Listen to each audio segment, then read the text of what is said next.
Hi, this is a short video on a Freedom Microlite Caravan. This one's 1979, so it's getting on a bit now, 41 years old. They're made of glass fibre in Poland, and because of that they don't really leak like more traditional designs of caravans do. So they tend to last pretty well. The floor is made with a sort of corrugated design with a plywood facing on it.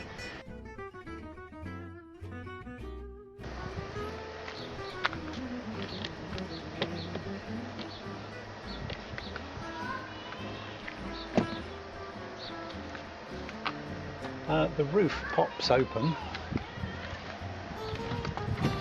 and it's done with these four, I don't know if you can see that, but there's four clips here which you clip up. They're down when you're travelling to stop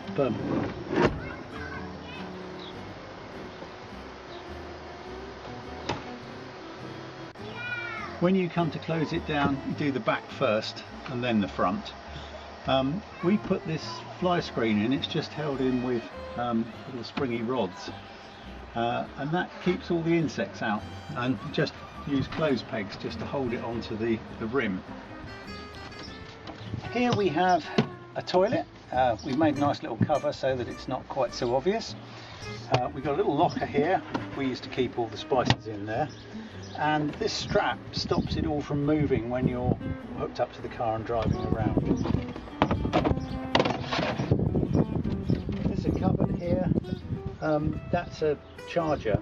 This is an eBay charger. Rather than having a built-in system, I just use that. It's much easier. Cupboard for storing pots, pans, whatever. Here you got a little 2-burner and grill. The worktop clips up like that. These you light up in the normal way with a little clicky thing. That's your 2 burners. And then in here you have a little grill, and that again lights up the same way. To make sure you light both sides of it, and you've got 2 settings there, a low and a high.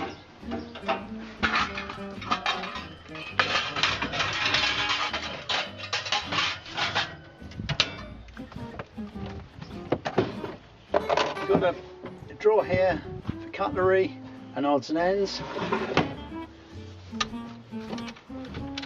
and this flips up and you've got the little sink here with a tap. You just turn it on and that operates a little pump out there and gives you water, and it goes down the plug to a waste container that you can put underneath. So that's the sink. Here you've got another cupboard for your pans and dishes, whatever, and then under here a drawer. We used to keep all the snacks in there, and that's got a little clip for when you're in transit, just to stop the drawer coming open. Remember when you're cooking that you do need to make sure you've got this vent open, and also if it's warm enough we usually pop the roof a little bit as well. You can just put one side of the roof up, doesn't need to be both sides, and that just gives you enough ventilation to make sure you don't get carbon monoxide. When we come to move on, this piece of wood here is designed to fit on top of the drawer there. Keeps all the little bits in there when you go over a bump, and all the knives and forks where they are. But it also makes the drawer a really stiff fit in the hole, so it doesn't come undone when you're going along. I built some shelving in here. Originally there was a wardrobe here, but I found that really messed up the space. It made it very cramped in here. But this gives us room to put, you can put wine bottles in here, or books, or whatever you like. A little hook there for hanging a coat or whatever if it's wet. There's a power point here. We used to put the phones up here and charge them off that.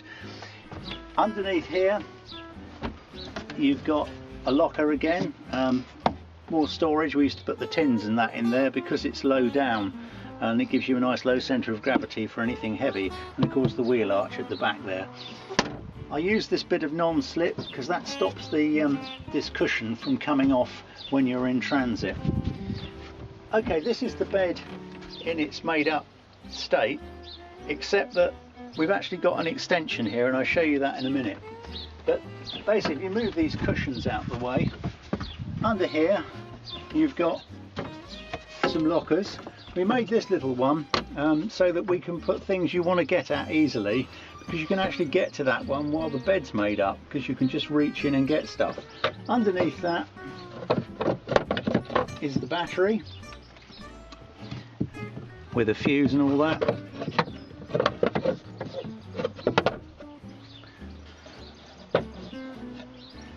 And obviously you've got storage here, and I also did the same thing at this end.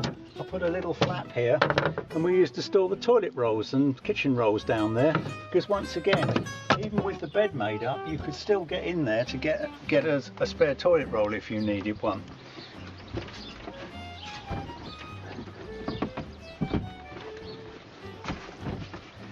Okay, this is a stretcher, and you'll see that that goes up to make a backrest. Under here you've got more locker space. Once again, I made a little locker there because you can get into that without having to take the whole bed up out the way.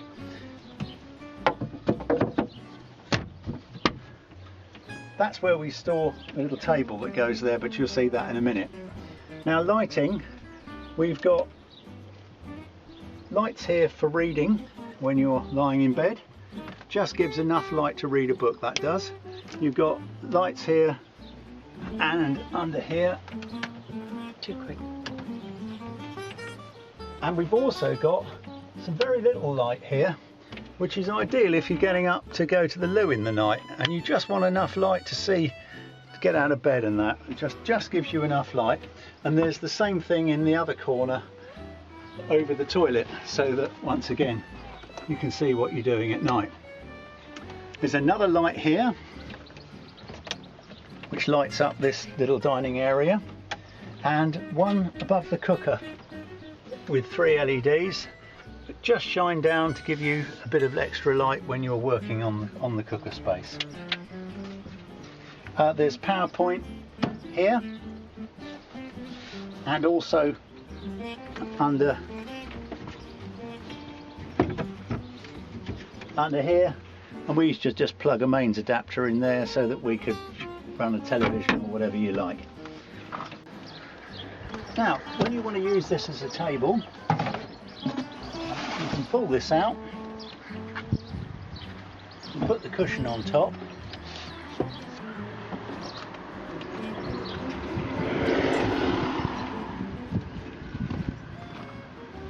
Then you've got one person can sit here, and a second person can sit here, and you've got a little breakfast table, ideal for the mornings or going for the ferry or whatever.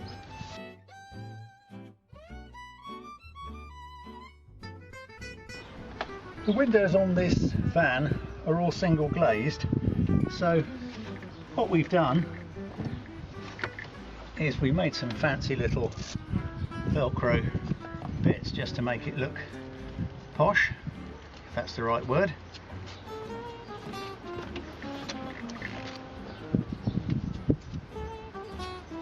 And I'm using this bubble wrap stuff, which both keeps the heat out in the summer and stops a lot of the condensation, because it's pushed right up against the window. It's probably whited everything out now, and you can just store these away in the lockers when you're not using them. At night,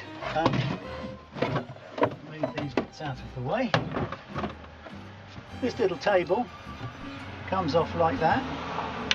The leg stows away like that.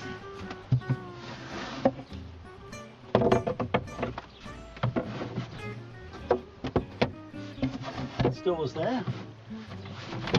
You take the cover off the toilet, and now you've got your little toilet for use in the night.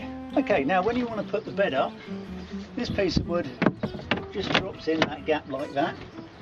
This table I talked about earlier,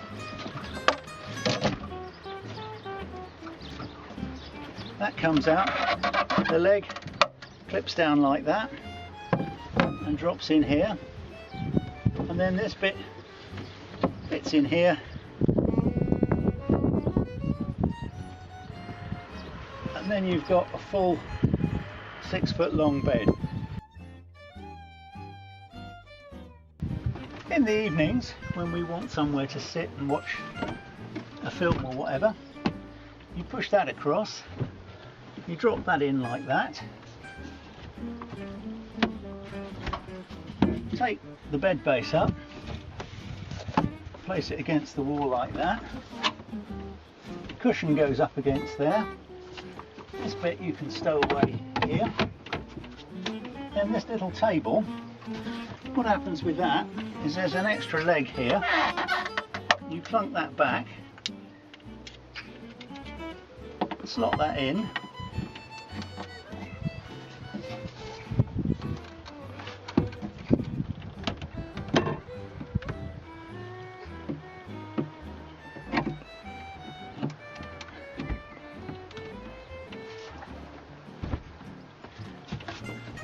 and now you have, shift that over, now you can put television up there, or you can put a drink here, or you can have another person sitting there, but you've got a nice backrest now with a bit of rake on it, which does make a lot of difference in a van this size.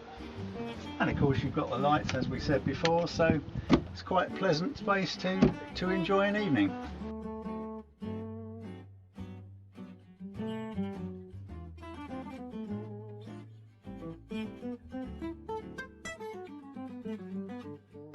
Okay, this is the gas locker.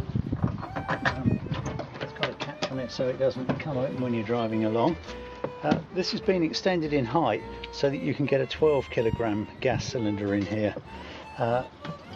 So that's turning on the gas, and we store the water bottle and a waste container in there. It's a little pump here, submersible pump, goes in the bottle like that. There's a hole down the back here which this plug will go in, so it goes inside the Caravan. That keeps any water from getting into the electrics. And this, you need this because insects go up there if you don't put something over it, and that just plugs in there like that. The mains electricity goes in like that, and you use this thing when you're pulling it out. Inside the van, there's that plug we pushed through. That goes into this socket, and that then hooks up the electric. Okay, there's a little control panel here. That's a 12 volt outlet. What this does is this switch here turns the 12 volts to the fridge on and off when you're driving. So that's got a light in it. So what we do is when we set off, we plug the socket into the car to provide 12 volts for the fridge, and I just come in and check that light's on, because that tells me then that there's power getting to the fridge. This little switch here, when it's in the up position, it connects the battery to all the electricity in the van. And there's a tiny switch here. If you switch it over, this tells you what the battery volts currently are, and in the other position, it's a center off, it shows you what, when it's hooked up to the car, it shows you what the voltage coming from the car is. And in that position, it allows you to charge the battery from the car. Unfortunately, I've found that there's never enough volts to actually do both run the fridge and charge the battery, so generally speaking I keep that in the middle position and just run the fridge, and we use the battery charger to charge the battery when we're hooked up to the mains. This is a little gas and 12 volt fridge, this one. It's got a little ice compartment up here, although to be honest it's not easy to make ice cubes in that. It doesn't really get that cold, but it's ideal for keeping milk and butter and all the usual bits and pieces, and certainly we've kept meat in that top bit. It's got this peculiar arrangement here, and that just stops the door coming open when you're in transit. Now lighting it, these things are a bit of a pain to light, basically you rotate the knob round to one of these positions, you push the button in. Now what I do is I make sure I've lit the burners first to get the gas to come through, and I definitely know the gas is on. The jet's very small in these, so it takes a long time for the gas to come through. So really you just want to keep this depressed and wait for, I don't know, a few minutes really, to make sure you've got plenty of gas coming through. Then you push this lighter here. If you get up really close you can see the burner at the back, but it's not easy to see that. I can't see it. I can't see whether it's lit or not, but right, that now has lit, and you just keep this pressed for a couple of moments longer and then you let go. I don't know if you can see where the you can just about see the flame right at the back there. It has 3 positions, where 3 is the most cold position and 1 is the least cold position.